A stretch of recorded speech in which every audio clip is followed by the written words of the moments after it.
gamers, I'm the Pumpkin Ranger, and welcome to another episode of Pumpkin Ranger Week here on Orange Ranger Plays.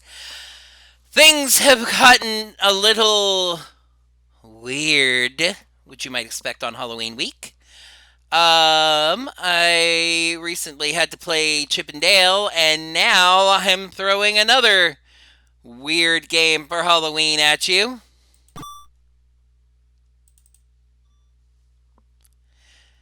Yes, anybody who recognizes that little ta-dink noise, welcome, one and all, to RBI Baseball for the NES. I don't think I owned this game as a kid. I think what it was is that I was in an after-school program that had an NES, and I think they had a copy of it. And I played it a lot, and then as an adult, I suddenly remembered it existed and found a way to play it. RBI Baseball is an incredibly basic baseball simulator game, and it doesn't simulate Major League Baseball. It's not licensed by Major League Baseball, so the teams aren't in there. There is actually... You know, I should be playing that instead. Hang on. Hey, let's try this again. Thanks to barongaming.weebly.com. Welcome to RBI Baseball 2024. This is the classic RBI Baseball game, but with the 30 teams of Major League Baseball with their 2024 rosters. I was just thinking as I was going through that initial part of the intro that, I usually play that game as Boston, and I'm tempted to play a game depending on how long this takes. Probably not, because I have a lot of good memories of playing through that game with Boston and knowing that roster and knowing who to hit with and stuff. But it was like, it'd be cool for me to be able to play as my favorite team, the long-suffering fan I am of the Miami Marlins. And I was like, oh yeah, they have ROM hacks that do that. So, we are going to play, and you have to be careful. So, for some reason, it was the team marked MA instead of the team marked MI. I don't know. But anyway, welcome to today's game between the Miami Marlins and the Tampa Bay Rays.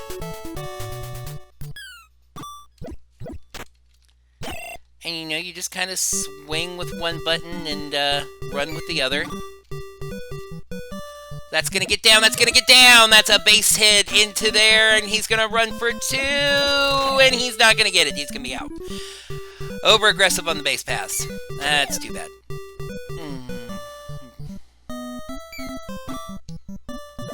Ooh, ripped right up the middle. Now that should be a solid double because he had to go.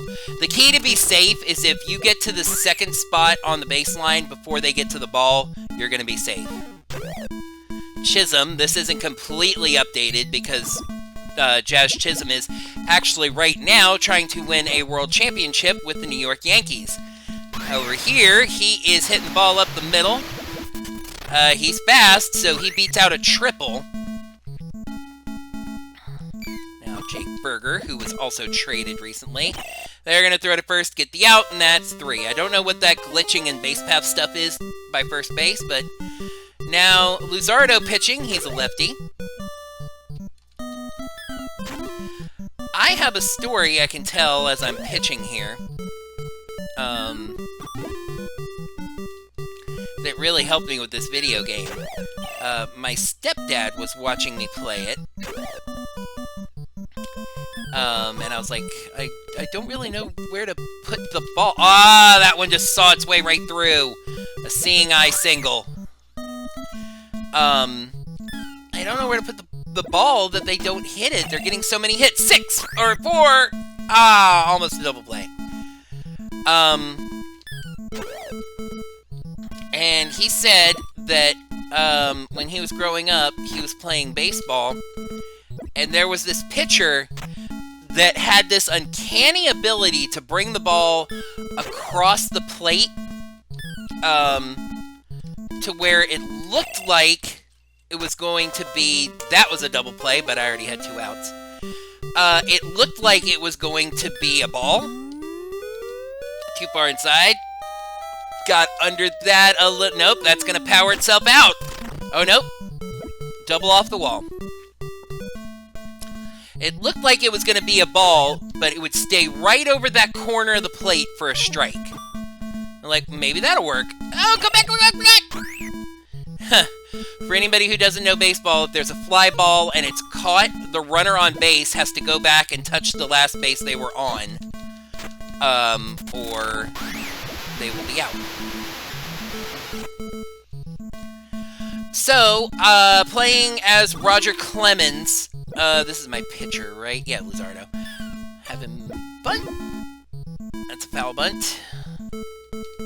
It can be, well, fine, just swing away. As Clemens, I did that thing of just kind of throwing the ball, diagonally across the plate.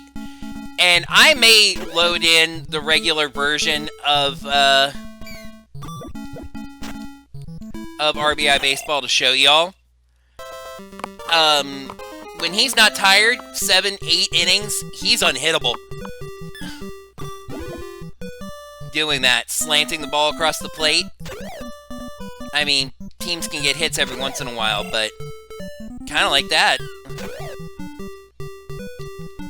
You see, because they're like, they don't know if it's going to be a strike, and then by the time they decide, they swing through it. Warming up.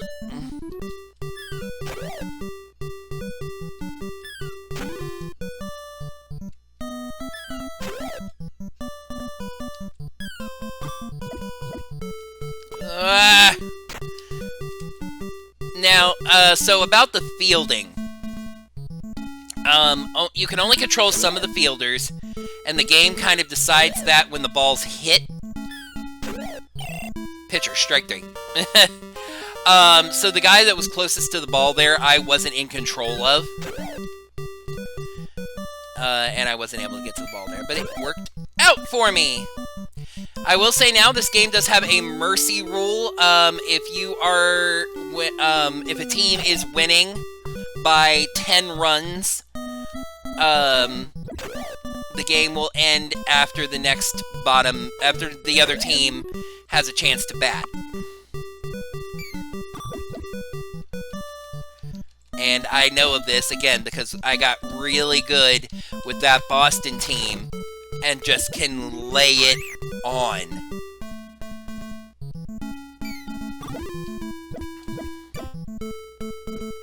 I'm going to try to have Chisholm bunt. Right in front of the plate. It's disfortunate, but he did get the runner over.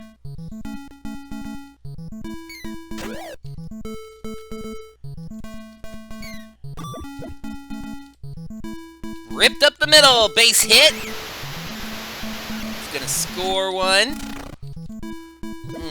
Berger had been a little further along the baseline when I had him run for the triple. That's hit right up there. I'd bother running back, but there's 2 outs. This game does have errors. Sometimes they'll drop the ball, so it can be good to just, if there's 2 outs and it doesn't matter about going back to base, keep running, see what happens.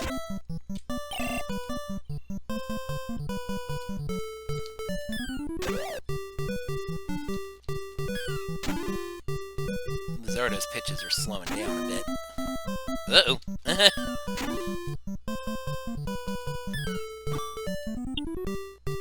Woo!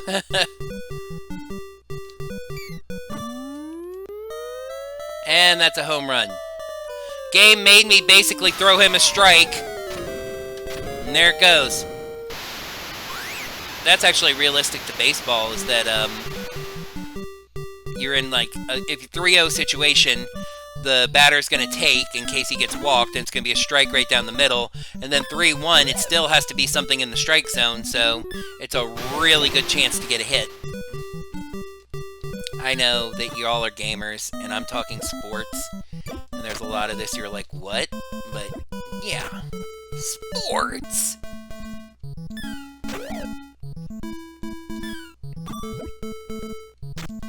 Chance for DP! 5-4-3! 5-4-3 refers to the defensive positions. That spot between first and second is 5.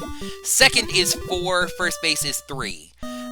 There is somebody in baseball called a scorer who keeps track of all the stats and stuff, and that's one of the things they do is how a play ended, and it's kind of shorthand. There's double play, 5-4-3.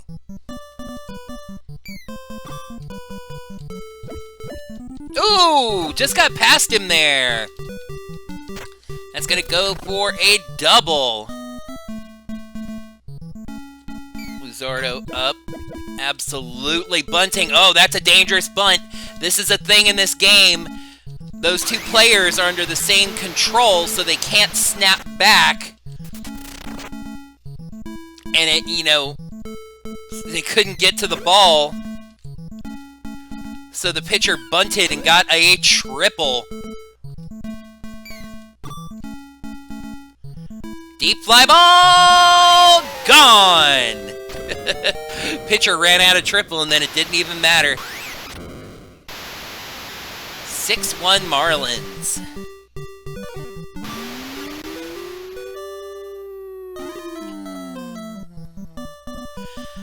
I'm curious as to how they divided up the different rosters. Again, in the original game, that's going to be a single. In the original game, there's only 10 teams. So it's like, did they just... You see, I have a runner stealing there. He's not going to make it. I'm going to go back. They won't go after him. I don't know why. It's just the AI. Fouled that one off. The original game only had 10 rosters, so I'm wondering if certain rosters are just copied over. You know, like the Marlins are Boston, but, you know, just with the players named differently and the different color scheme. Or if they made any sort of effort to kind of take, like, there are different kinds of players, you know, big hitters and small fast guys and stuff. I know they all kind of look alike, but different stats and things, and if they try to put them together into a team that resembles the team they're putting together. I came that close to striking out and ending that inning. Can we make them pay for it? Ah, no! Got me with the change-up.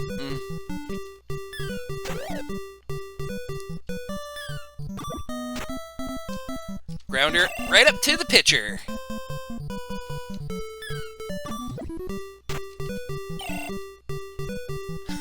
I guess I could make another kind of stretchy fit for Halloween because, these are players from the original RBI Baseball wearing costumes of modern teams. Quick inning, that's how I like it. I have scored in every inning thus far. One in the first, second, and third, and then, or no, one, anyway. In 3 innings, I've scored 1. In 1 inning, I've scored 4. No, that doesn't make any sense. In 2 innings, I scored 1 and then 4. Uh-oh! Dangerous up over the middle! This will be an inside-the-park home run. I'm saying that. I'm sending him. Because they have to throw to third. Oh, actually, they prevented it by throwing to home to try to get the first guy. And their throw prevented the second guy from scoring. Now, here's another weird one. Look. They won't throw to second. They won't stop me from taking second. Defensive indifference, they call that in baseball. Oh, no! Oh, he threw it away! That's one of those errors. Yeah, he actually didn't... That was a weird play.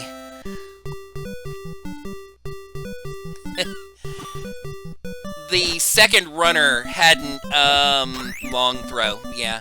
The second runner hadn't tagged up, they call it, touched the base. The pitcher kind of popped that up right in front of the plate. The catcher caught it. Ooh! So that was a double play. I caught that and then was standing right to tag the runner. But yeah, the pitcher popped that up. The pitcher was batting, I should say.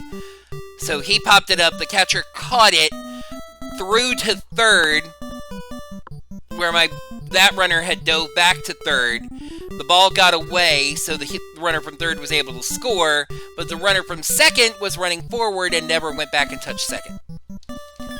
Just to try to explain to anybody who even wants to understand there's an error on my part.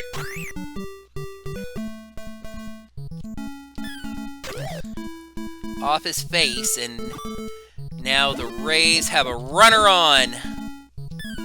Trying to rally back from down 7. That I hate. That I hate. I'm pausing the game here. I want to show you the replay on this. Right? That runner...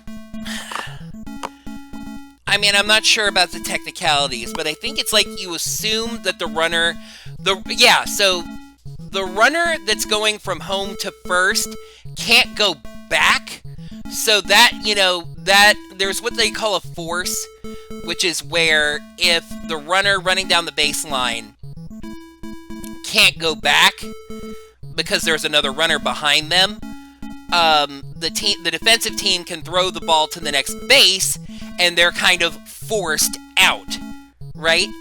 But this game doesn't have enough processing power to read it anything but literally. So the runner here, right, going into second, the game doesn't see him as forced out because there's nobody on first, because the other runner hasn't made it there yet. But again, he can't go back home, so the first baseline is considered occupied, period, in that situation. So that should have been a force out and a double play, but all right.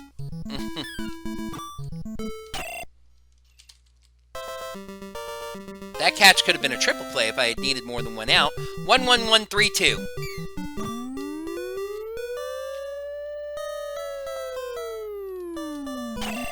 Will the Rays have an inning where they hold me scoreless?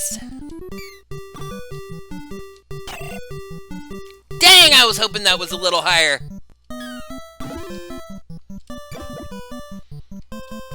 Almost.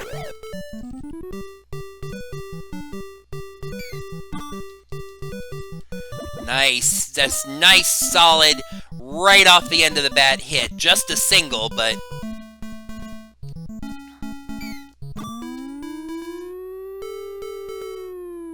Again, let him run. 2 outs. There it is! They held me scoreless.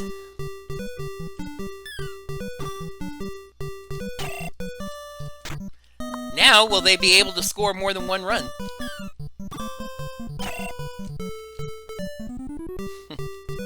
Playing good defense today. I'm not going to get that one, though. Over to the center fielder. Oh, fast runner. Watching for a bunt here. Nope, he's batting. His name is also Siri. Crowd teasing him, going, "Hey, Siri." Oh, and he... Hey, Siri to home run over the wall. No. She responded. So, yes, Tampa Bay was able to hold me scoreless in an inning, and yes, they were able to score more than 1 run. That's going to get down. There's nobody there. Their runner is really fast. He's going to score another run. All of a sudden, it's 8-4.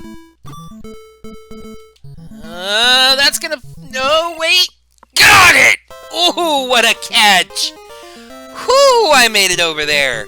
See, this is such a, retro, 8-bit, chiptune-y kind of baseball game, but it's just very well programmed within itself. Like, again, there's some of the nuances of baseball rules that they can't quite reflect. New pitcher's coming in and dominating me, by the way. But within its own rules, it's very consistent and well programmed, and if you get used to like how it works, it's fun. Come on! If he's that good, why wasn't he starting? Dang. Alright, bottom of the 7th. Their 7th inning stretch. Alright, and there we go. Okay.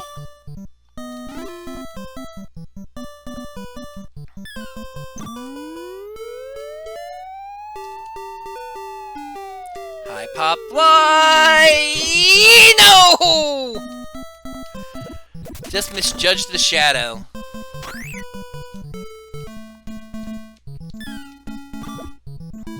My pitcher's pitches are getting real slow. Took the out, gave up the run because I still have a decent lead.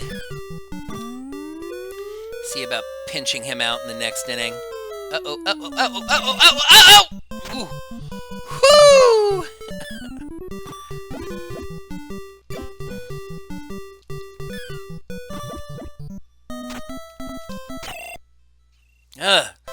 Got out of it. Alright, who's gonna be up?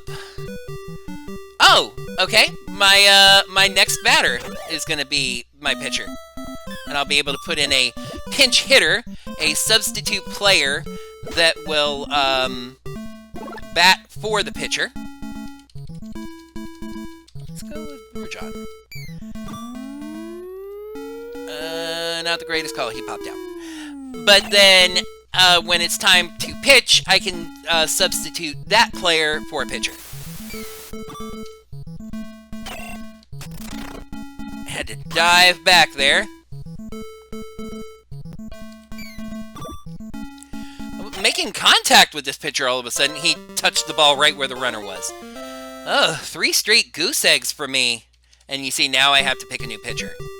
AJ Puck, who is also not with the Marlins anymore. They traded a bunch of really good players to get younger.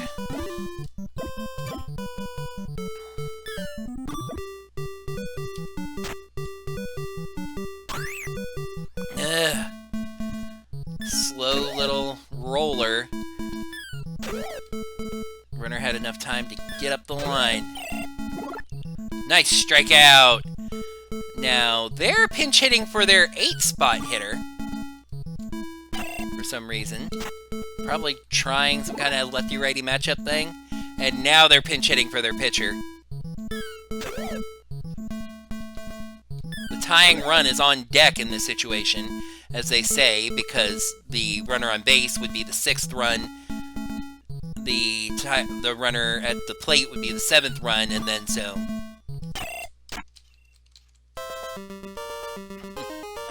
That would have been a double play no matter what way you looked at it.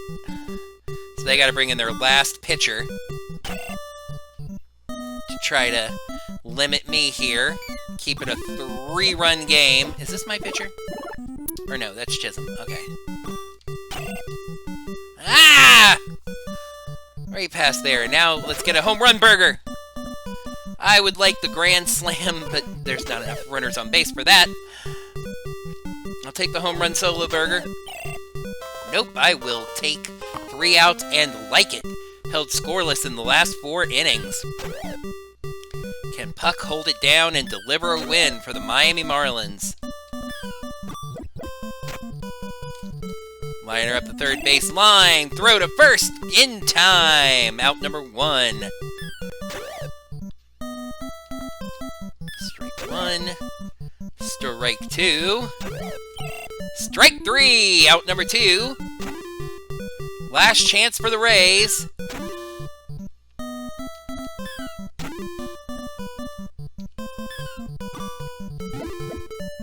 It's weird that he was swinging on 3-0, but again, they don't have all the nuance.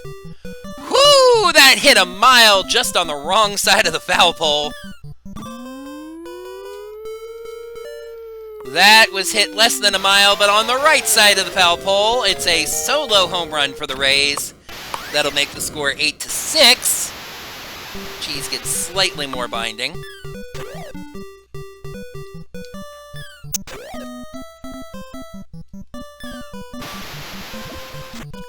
Liner to short, throw to first, and the Marlins are in the win column. 8-6, that was a good game to record, actually. Now, if you give me a moment, I was talking earlier about using Roger Clemens and just dominating people. I'm going to load back into the original RBI Baseball and just demonstrate that for you. All right, bottom of the first inning, Boston versus California. Roger Clemens on the mound, the right-hander, as you see. And as you can see, it's already 2-0.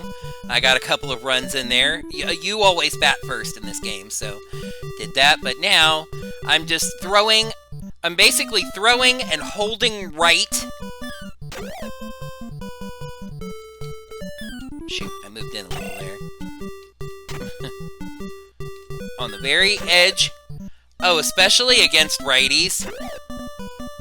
See, it's right on that corner spot where they can't quite decide, and they can't quite catch up with it. Even lefties have trouble with it, though. 1, 2, 3. But that is going to wrap up another episode of Pumpkin Ranger Week here on Orange Ranger Plays RBI Baseball, because kids love to dress up as baseball players, and the World Series is going on right now, so yay! The Marlins are very uninvolved in that, except they have a couple of former players, Giancarlo Stanton and Jazz Chisholm on the Yankees, so go, I guess, I don't know. But anyway, yeah, this, I needed to pick another game, and just, from the beginning of putting together Pumpkin Ranger Week, I was a little scuffed up for what games to pick, but, and, you know, like, there was a bit of, I was stretching to find games to include, and I know, just to say it, because I know a couple people will, there's a couple of horror film-themed NES games that are considered kind of classic, that being Friday the 13th and Nightmare on Elm Street, and especially Friday the 13th. I actually did play a little bit of Friday the 13th, and I found it a little bit frustrating. I didn't think it would be a good recording experience, so I just decided to avoid it, and that's how we ended up with Chippendale Rescue Rangers and RBI Baseball as part of Pumpkin Ranger Week. But overall, this has been an interesting week. I would say the star of this week is absolutely Monster in My Pocket, which I kind of vaguely remember seeing on Nick Arcade once. It would fit for that since it had points and everything, but the design of that game is great, with the backgrounds that properly convey that you are a little tiny monster thing, and, you know, the world is really big and everything. And it was fun, and it wasn't overly frustrating like a lot of the other games were. But all of these games are known and remembered for one reason or another, and I hope that you've enjoyed watching me play them this week. I hope you've had a wonderful Halloween week. I hope you got a lot of candy, or whatever you were after last night for Halloween. And now we are in November, charging forward towards the holiday season. I will say, I was thinking about doing this last year, and I didn't end up doing it. I am thinking about doing a Christmas week, trying to find some Christmas games to play. We'll see if that works out. But that is going to conclude Pumpkin Ranger Week here on Orange Ranger Plays. When next you hear my voice on this channel, we will be back to the Island of Yada and Far Cry 6. Please make sure you subscribe to the channel to see all of my videos. Ring the bell so you're notified of whenever I post brand new ones. Check me out on Patreon, Ko-fi, Teespring. Leave a comment down below. Let me know what you thought of these videos of this week. I know it seems a little bit scuffed, and I fully admitted I started recording the Sunday before, so, you know, I wasn't the most prepared, but we got it done, and here we are. So let me know what you thought down in the comments below. And always remember, this was going to start like a joke, but it's actually a little serious statement. Always keep the spirit of Halloween alive in your heart. Halloween reminds you to have a healthy fear of things, but also to have a little fun with that fear. Not to be afraid of the dark and unusual. To not cling to your maturity and have some fun, dress up in some costumes, eat some candy.